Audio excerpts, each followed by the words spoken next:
நாளைக்கான வீடியோவில் என்னென்ன இருக்குன்னு பார்க்குறதுக்கு முன்னாடி நம்ம சேனலை லைக் அண்ட் சப்ஸ்கிரைப் பண்ணிவிட்டு சப்போர்ட் பண்ணுங்கள். ஃபஸ்ட்டு சீனில் வந்துட்டு மல்லிகாவை கடத்திட்டு போயிடுறாங்க. அந்த சீன் தான் காமிச்சிட்ருக்காங்க. டே விடுங்கடா விடுங்கடான்னு கத்த விடாமல் மூட்டை மாதிரி தூக்கி போட்டு வண்டியில் போட்டு கிளம்பிடுறாங்க. இந்த சைடு வந்துட்டு அன்பரசி சந்திரசேகரை பார்த்துட்டே வந்து நின்றுட்டுருக்காங்க. அப்போ வந்துட்டு சந்திரசேகர் வந்துட்டு மாஸ்க்கெல்லாம் எடுத்து ரிமூவ் பண்ணுறாரு. சார் வேணாம் சார், நீங்கள் ரெஸ்ட் எடுங்க அப்படின்னு சொல்லிட்டு அன்பரசி சொல்ல, அதெல்லாம் ஒன்றும் இல்லாமல் எனக்கு நல்லா தான் ஆயிடுச்சு, நீ எப்படிமா அங்கே வந்த அப்படின்னு கேட்க, இல்லை சும்மா அந்த சைடு வந்தோன்னு சொல்லிடுவோம், அப்புறம் இவரால் நம்மளோட அப்பாவை பார்க்க முடியாமல் போயிடுச்சேன்னு தெரிஞ்சால் சார் கஷ்டப்படுவார் அப்படின்னு நினச்சிட்டு அந்த பக்கம் சும்மா வந்த சார் அப்படின்றாங்க. சிவகாமி மேடம் ரொம்ப டைம் கால் பண்ணிட்டு இருந்தாங்க சார், நீங்கள் எதுக்கு மொபைலை பாருங்கள் அப்படின்னு சொல்ல, சரிம்மா நான் பார்த்துக்கிறேன் அப்படின்னு சொல்ல அந்த இடத்துக்கு வந்துட்டு டாக்டர் வர்றாங்க. வந்ததுமே இப்போ நல்லா இருக்கீங்களா அப்படின்னு கேட்க, நல்லா இருக்கேன் டாக்டர், திடீர்னு ஒரு பக்கம் ஷோல்டர் வந்துட்டு வலிக்க ஆரம்பிச்சிச்சு, ஒரு மாதிரி வந்துச்சு அப்படின்னு சொல்ல, இதுக்கெல்லாம் காரணம் நீங்கள் ஓவராக வந்துட்டு திங்க் பண்ணுறீங்க, அதை குறைங்க எல்லாமே சரியாயிடும் அப்படின்னு சொல்லிடுறேன். சரின்னு சொல்லிட்டு அன்பரசியாக மாத்திரை வாங்குறதுக்காக அந்த பக்கம் அமுச்சு விடுறாங்க. அடுத்து வந்துட்டு நம்ம சந்திரசேகர் ஃபோனை பார்த்த மணிக்கிருக்காரு. அடுத்ததாக விஸ்வா அவங்க தாத்தாட்ட உட்காந்து புலம்பிட்டு இருக்காங்க. தாத்தா, நான் அன்பரசி மேலே எவ்வளோ காதல் வச்சிருக்கேன்னு உங்களுக்கே தெரியும்ல, ஆனால் இப்போ பாருங்கள் அம்மா என்னை புரிஞ்சிக்கவே மாட்டேங்காங்க, இந்நேரம் மட்டும் நீங்கள் மட்டும் பேசுகிற மாதிரி இருந்தீங்கன்னா அம்மாவுக்கு சொல்லி என்னை புரிய வச்சிருப்பீங்கல்ல, என்னோட கஷ்டத்தை எப்படி யார்கிட்ட சொல்கிறதுன்னு தெரியல, அதனால தான் தாத்தா உங்ககிட்ட சொல்லிக்கிட்டு இருக்கேன் அப்படின்னு சொல்லி இங்கே பேசிக்கிட்டு இருக்கப்போ அந்த சைடு வந்துட்டு அவங்க அப்பா வர்றாங்க. வாடா எல்லாருமே கிளம்பி ரெடியாக இருக்காங்க, மண்டபத்துக்கு போகணும்ல அப்படின்னு சொல்லிக்கிட்டு இருக்கா. அப்பா இந்த கல்யாணம் நிற்க வேறு வழியே இல்லையாப்பா அப்படின்றாங்க. அன்பரசியும் நீயும் வந்துட்டு உண்மையாக லவ் பண்ணீங்க, உங்கள் காதலுக்கு பலம் இருந்துச்சுன்னா எது மூலயமா இந்த கல்யாணம் நிற்கும்டா, இதை தவிர எனக்கு வேறு எப்படி சொல்கிறதுன்னு தெரியல அப்படின்னு சொல்லிட்டு, நீ வா போகலாம், தாத்தாவை கௌசி வந்து கூப்பிட்டுப்பாங்க அப்படின்னு சொல்லிட்டு கிளம்பிடுற. விஸ்வா வந்துட்டு சோகமாக உட்காந்துட்டு இருக்காங்க. அந்த சைடு வந்துட்டு மல்லிகாவை தான் காமிச்சிட்டு இருக்காங்க. அந்த கடத்தி வச்சவங்க உன் பொண்ணு யாருன்னு சொல்லு, இல்லாட்டி அவ்வளோதான் அப்படின்னு சொல்லிட்டு கேட்க, என் உசுரே போனாலும் நான் சொல்ல மாட்டேன் அப்படின்னு சொல்லிடுறாங்க. அதுக்கடுத்து ஃபோன் இந்த இருக்குது, உன்னோட ஃபோன் தானே இது, இதில் உன் மகளுக்கு கால் பண்ணியிருப்பேல, அதை வச்சு பார்த்து கண்டிப்பாக அவளை கண்டுபிடிச்சு கொன்னே தருவேன், உன்னையும் உன்னோட பொண்ணையும் கொன்று சிவகாமி மேடம் பொண்ணோட கல்யாணம் தெரியுமா, அதுக்கு கிஃப்டாக கொடுக்க போகிறோம் அப்படின்னு சொல்ல, மல்லிகாக்கு என்ன பண்ணன்னு தெரியாமல் ஒரு மாதிரி முடிச்சுட்டே உட்காந்துட்டு இருக்காங்க.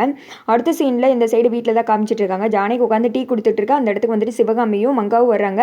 என்ன இப்படி உட்காந்துட்டு இருக்கீங்க, முகூர்த்த நேரத்துக்குள்ளே அங்கே போகணுமா இல்லையா, சே உங்கள் பேத்தி கல்யாணம் அது கூட தெரியுதா இல்லையா அப்படின்னு கேட்க, இப்போ என்ன செய்யணும்னு சொல்கிற சிவகாமி அப்படின்னு கேட்க, உங்கள் பையனை பாருங்க வரவே இல்லை, இன்னும் போன டைம் பந்தக்கால் நடுற மாதிரி ஏமாத்துற மாதிரி இப்போயும் வந்துட்டு பிளான் பண்ணிட்டாரு, அவருக்கு இந்த கல்யாணத்தில் விருப்பமே இல்லை, உங்களை பார்த்தாலும் அப்படி தான் தெரியுது அப்படின்னு சொல்ல, ஆமாம் விருப்பம் இல்லைன்னு தெரியுதுல, இப்போ எதுக்கு வந்துட்டு அதை பற்றி பேசிக்கிட்டு இருக்க அப்படின்றாங்க.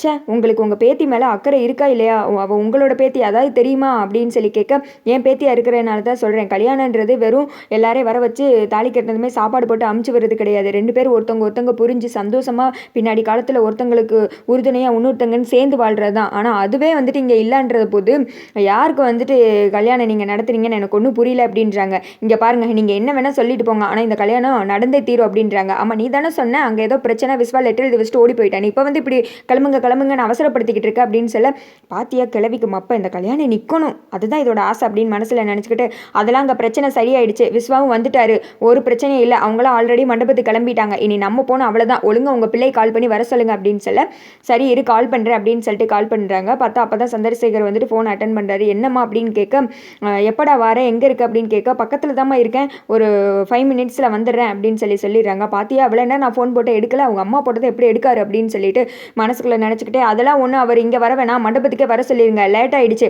அங்கே வந்து அவர் ட்ரெஸ் சேஞ்ச் பண்ணிக்கிட்டோம், நல்ல நேரத்துக்குள்ளே அங்கே போகணும் அப்படின்னு சொல்ல, கேட்டுச்சுலம்மா நீயே வந்துட்டு சொல்லிட்டேல நிம்மதி ஆயிரு அப்படின்னு சொல்லிட்டு, சந்திரா கேட்டுச்சுல நீ வந்துட்டு ஸ்ட்ரைட்டாக அங்கே வந்துடு அப்படின்னு சொல்லிட்டு ஃபோனை கட் பண்ணி டீ குடிச்சிக்கிட்டு இருக்க, இவருக்கு கல்யாணம் முடிஞ்சதுக்கப்புறம் வச்சுக்கிறேன் கச்சேரி அப்படின்னு சொல்லிட்டு சிவகாமி மனசில் நினச்சிக்கிட்டு இருக்காங்க. அடுத்து மஞ்சு வந்துட்டு என்ன அன்பரசி இன்னும் கால் பண்ணல அப்படின்னு சொல்லிட்டு ஃபோன் பண்ணுறாங்க. அந்த சைடு வந்துட்டு அவன் தான் ஃபோனை பார்க்குறான். இப்போ பார்த்தியாடா இவங்கெல்லாம் பொம்பளை பிள்ளைங்களுக்கு ஒரே கடலை போடுறத வேலையாக போயிடுச்சு, இருந்தாலும் இந்த ஒரு ஃபோன் தான் கடைசி அட்டன் பண்ணுவேன் அப்படின்னு சொல்லிட்டு அட்டன் பண்ணதுமே, என்ன அன்பரசி உங்கள் அப்பாவை பார்த்தியா 20 வருஷம் கழிச்சு பார்க்குற, என்ன சொன்னார் அப்படி இப்படின்னு கேட்க, ஐயோ இந்த பொண்ணு பாவம் அப்படின்னு சொல்லிட்டு ஹலோ அப்படின்னு சொல்லிட்டு அவன் பேசுகிறான். என்னது எங்கள் அன்பரசி மொபைலை நீங்கள் யாரோ வச்சுருக்கீங்க, நீங்கள் யார் அப்படின்னு கேட்க, அந்த பொண்ணு இந்த மாதிரி போஸ்ட் ஆஃபீஸில் மிஸ் பண்ணிட்டாங்க, என்கிட்ட தான் இருக்குது அப்படின்னு சொல்லி, நீங்கள் எங்கே இருக்கீங்கன்னு சொல்லுங்கள் சார் நானே வந்து வாங்கிக்கிறேன் அப்படின்னு சொல்லிட்டு மஞ்சு மொபைல் வாங்குறதுக்காக போய்கிட்டு இருக்காங்க.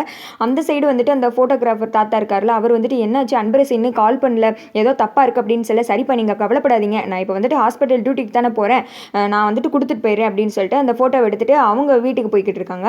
அடுத்து வந்துட்டு இந்த சைடு அன்பரசியும் சந்திரசேகர் வெளியில் கிளம்புறாங்க. நம்ம வேணால் கேப் புக் பண்ணி போய்க்கலாம்ப்பா, பிரச்சனை ஆயிடுச்சுன்னா என்ன பண்ணுறது, உங்களுக்கு வேறு உடம்பு சரியில்லை அப்படின்னு சொல்லி, அதெல்லாம் ஒன்றும் இல்லாமல் நல்லா தான் இருக்குது அப்படின்னு சொல்லிட்டு இவங்களும் வந்துக்கிட்டு இருக்காங்க. அதோட பார்த்தீங்கன்னா இந்த வீடியோ வந்துட்டு முடிஞ்சிடுது.